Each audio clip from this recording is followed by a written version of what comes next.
welcome to How to Draw One-Point Perspective. Perspective is the idea that things get smaller as they get further away in a regular pattern. As an artist, you can use that pattern to make your drawings look more realistic. Let me show you how it works. Hi, I'm way back here at the vanishing point. Even though these lines are parallel, they appear to be intersecting at your vanishing point. Let me show you how to use that. And here's some more parallel lines, and they're on several different planes, and they are all pointing to the vanishing point at the end of the archway. You see how there's a regular pattern. Things get very small as they're further away, bigger as they're closer. You know that, but it's easy enough to draw lines and then you know exactly where everything should appear.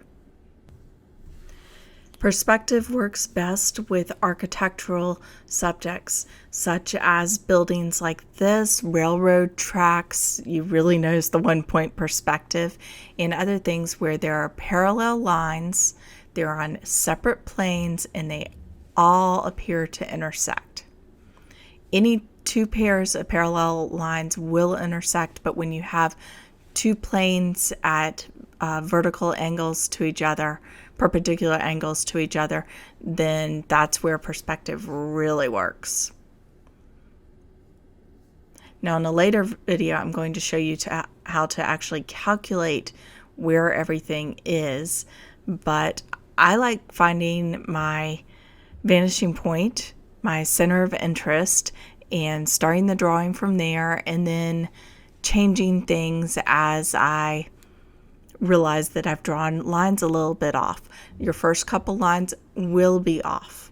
That's important to realize because you don't have enough things to gauge it by.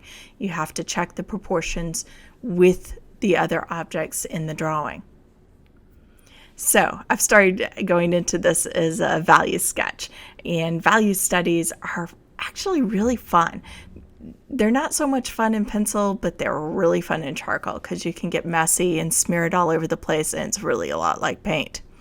So I'm deciding, where do I want the focus? I want the shadows to point perhaps a little bit more towards my center of interest and draw your eye down that path more than that photo does. And I want some really strong shadows in there, and I want some nice highlights right in there where there's this darks and the very bright lights all of a sudden. And here I need to dull down the foreground so you don't feel like you're falling out of the painting. And all those little things make a value study that you can paint from. Here at the Boboli Gardens in Florence, it's the same principle. The value study that the sketch that I'm doing for the painting, which is the painting that I'll paint next week for the video, and it's really gorgeous. And you'll see from the photograph that there's little staggered areas where, just like the previous one, the one-point perspective is perfect, but there's little areas that have to be pushed back or pulled forward, and that's because the hedges or the stairway that you're going down, it's not an absolute line like a railway track, which would be kind of boring to draw or paint. So unless there's a train on it, in which case it'd be interesting. But I didn't want to show you the perfect case. I wanted to show you this is what you do when you have this. So the horizon, my horizon, is actually at the bottom of the hill there. And that's where all of my lines are pointing towards, is the bottom of the hill. And this is very important to remember because it will curve back up. And so that perspective will change. So everything is in proportion to each other, getting smaller all together, going down that hill.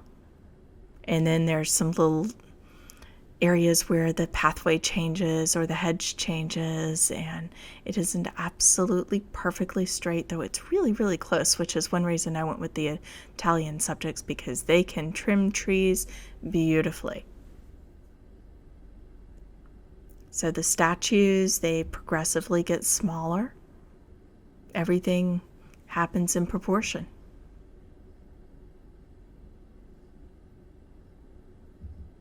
So here's the finished sketch, and notice it's fairly light. I've darkened it some so you could see it. And here's the painting. And I'll show you how to paint that next week. So now you know how to draw a one-point perspective. I hope that you go out and practice. If it takes railroad tracks or a long street, go for it.